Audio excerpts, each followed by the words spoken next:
911, what is your emergency? Christmas Cross Sheriff's Office. Got an open line here with no sound at all. On December 27, 2005, emergency dispatchers received a 911 call early in the morning from the Andrews home. All that could be heard was a rustling noise and a toddler crying. It seemed that no one was on the other side, but after a few moments of silence, the operator hears what sounds like a toddler saying "Mama." Immediately, the operator traced the phone call, and Lee County Sheriff's deputies were sent to conduct a wellness check. In no time, Michelle and Stephen's Florida home was surrounded by police cars. The 911 call, initially one of the more remarkable aspects of the case, came at 7:03 a.m., 2 days after Christmas, 2005. Records of the call show the first few minutes of silence made it appear that no one was on the line. Then Carol Fulmer, who took the call, started to hear a baby in the background. At 7:08 a.m., the transcript shows she heard a young child saying "Mama" over and over. Deputy Tracy Gay-Dash already had been dispatched to check things out. She arrived about 7:10 a.m. and found 2-year-old Lucas at the door. It isn't clear that Lucas placed the 911 call on his own, as the sheriff's office first reported. But at that point, the boy led Gay-Dash upstairs to his parents' bedroom.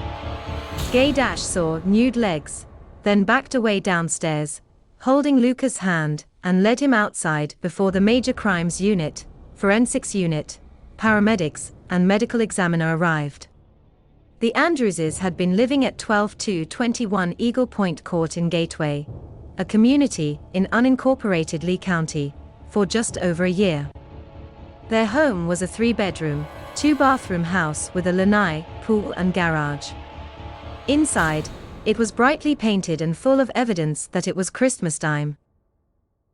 When deputies entered the couple's bedroom, they found Stephen lying face down on the mattress. A hole was in his head and blood was everywhere. Michelle was naked and her body was positioned in a grotesque manner at the foot of the bed. Crime scene photos show bloodstains throughout the bedroom, and a medical examiner's report released this summer describes signs of a struggle on Michelle's side of the couple's bed, with indications of fingers grabbing the sheets and being dragged. Her body was found on the other side of the room, placed in what the medical examiner's report described as an erotic pose, with her nightgown pulled up. Her hair was blooded, but her body had been cleaned up. Her face was bruised. Stephen Andrews' body had been pulled off the bed and was found face down on the carpet. There were bloody handprints on the turquoise blue wall nearby. An autopsy showed that he died of a gunshot wound to the head. He had likely been sleeping, and investigators found a bullet under one pillow. Michelle Andrews died of blunt force trauma and asphyxiation. Investigators' interviews with family members, neighbors, co-workers and others connected to the Andrewses shed some light on what their lives were like leading up to their deaths. The holidays weren't calm ones emotionally for the Andrewses. Stephen's parents, who were visiting from Minnesota, weren't on the best of terms with Michelle. And Michelle recently had revealed a secret to her own parents. She had revised her story of how she had become pregnant 3 years before when the couple was living in Minnesota, and Stephen was working on a master's degree.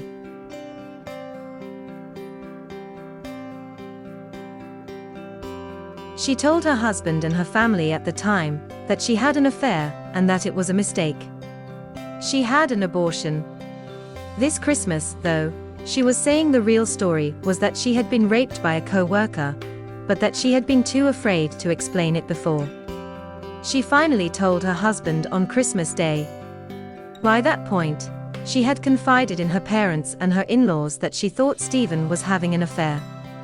She knew the woman's first name, and she had told her father about what she considered an inappropriate Christmas gift the woman had given to her husband at a company Christmas party, a keychain that matched his car that was worth too much money.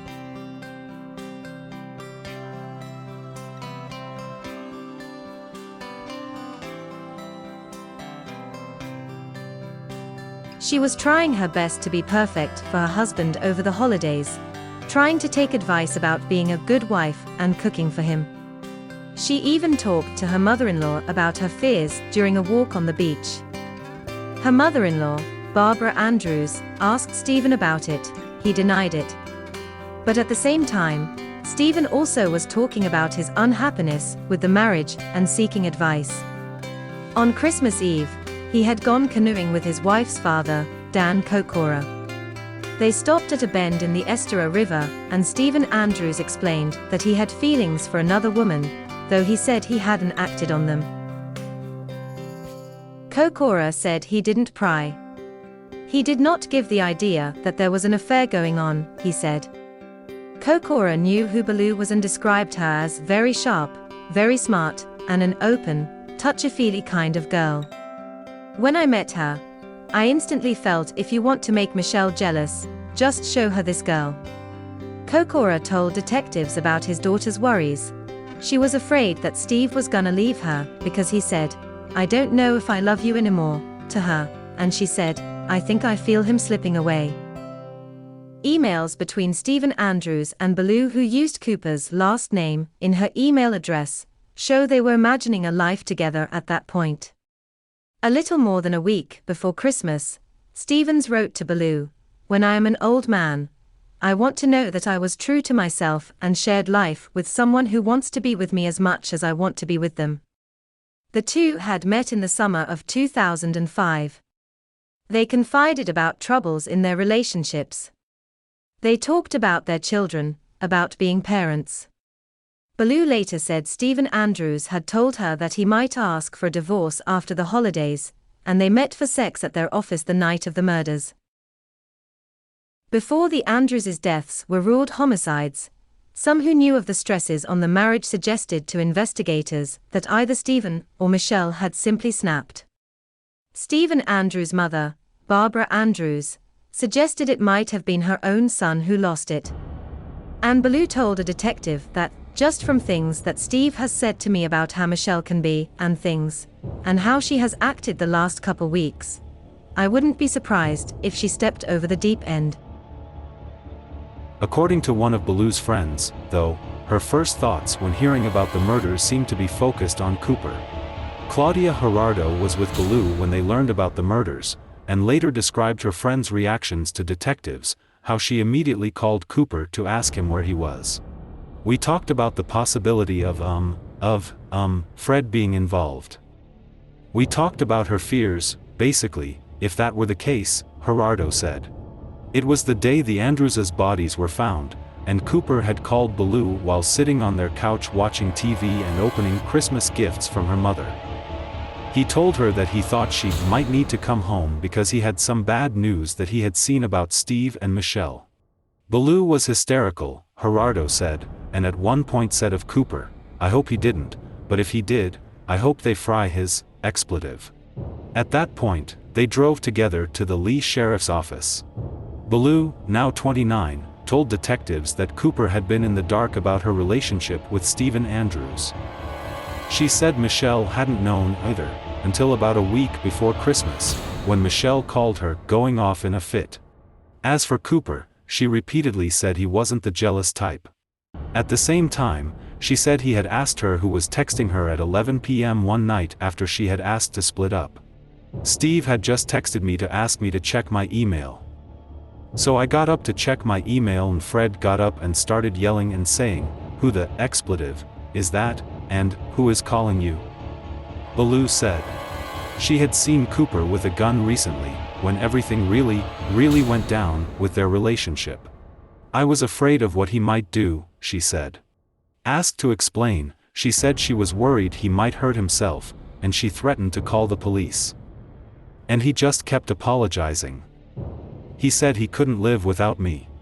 The next day, Cooper told her he had thrown the gun in a river. Baloo said she looked for it and didn't find it. Baloo said Cooper's earlier troubles with the law, what she described as stealing and just doing teenage stuff, came because he didn't have a father, and his mother wasn't home. Teenage, rebellious stuff for Cooper led to some time in prison. He had been arrested several times in the 1990s in Martin County for burglary and criminal mischief. He was sentenced as a youthful offender, and Ballou said she started dating him right after he got out on work release in August 1999. Ballou said the tattoo on his shoulder, Coop, was his prison nickname. They had lived together on the east coast of the state before moving to Lee County. By late 2005, Cooper and Ballou were living with their daughter and Cooper's mother at 28263 Geneva Way, Bonita Springs. Evidence. Cooper's co-workers told detectives they'd heard Cooper say that his girlfriend wanted to break things off and had cleaned out their bank accounts, and that he had seemed less focused on his work. In a request for a search warrant for Cooper's home, Detective Walter Ryan describes how Cooper was visibly nervous during interviews in late December 2005. Cooper declined to take a polygraph and denied any involvement. His arrest came January 11, after law enforcement cited a DNA test that had tied him to the crime scene. Cooper had voluntarily provided a DNA sample for testing during earlier questioning, and testing of a swab from Michelle Andrews' right-hand fingernails showed a mixture of DNA that could have included Cooper's. According to the report, Stephen Andrews, Fred DeWitt Cooper or any of their paternally related relatives cannot be excluded as contributors to this mixture. But Cooper was excluded from DNA mixtures found elsewhere, from under Michelle's right-hand fingernails and from her left hand. Testing of a camouflage jacket of Cooper's also didn't turn up any blood, though a co-worker of Cooper's at Sun Sports Cycle and Watercraft off Metro Parkway in Fort Myers had watched Cooper scrub the jacket with a shop rag for about an hour, cutting out some of the mesh lining with a razor blade. Investigators also found surveillance video from a gas station near Gateway, which shows a man on a motorcycle, but testing determined that the video's resolution was poor for identification. There also are records from the security gates outside Cooper's Bonita Springs home that show his motorcycle made it back inside the Village Walk community gates by about 3 a.m. on December 27. It's not clear if he left again, and Cooper's mother, Denise Cooper, told detectives that she had asked her son if he had anything to do with it. He told her he didn't.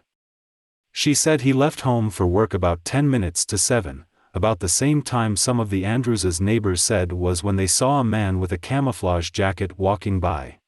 Other neighbors described seeing someone with a camouflage jacket in the Gateway area late on the evening of the 26th, and the Andrews' next-door neighbor told a detective he heard a motorcycle start up about midnight.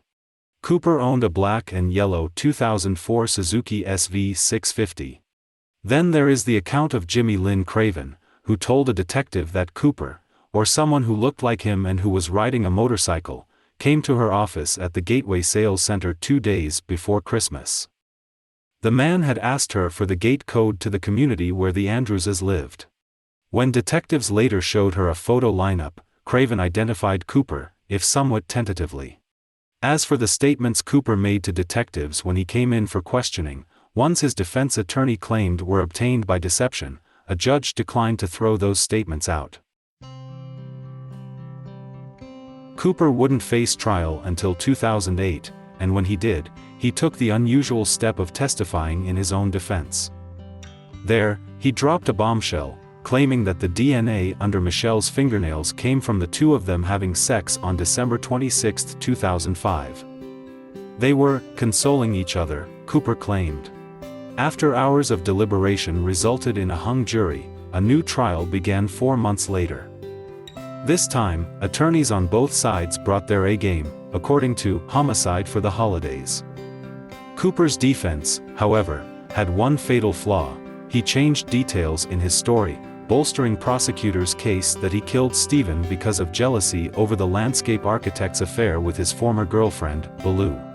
After 6 hours of deliberations, the jury found Cooper guilty of 2 counts of first-degree murder and 1 of burglary with assault and battery while armed. He was later handed 3 life sentences without the possibility of parole. "I was satisfied. Life without parole is great," the Andrews neighbor Dean Harris told producers. "Let him suffer. Death would be too easy for him. Deepest condolences to the Andrews family for their loss. May the souls of Stephen and Michelle Andrews rest in peace.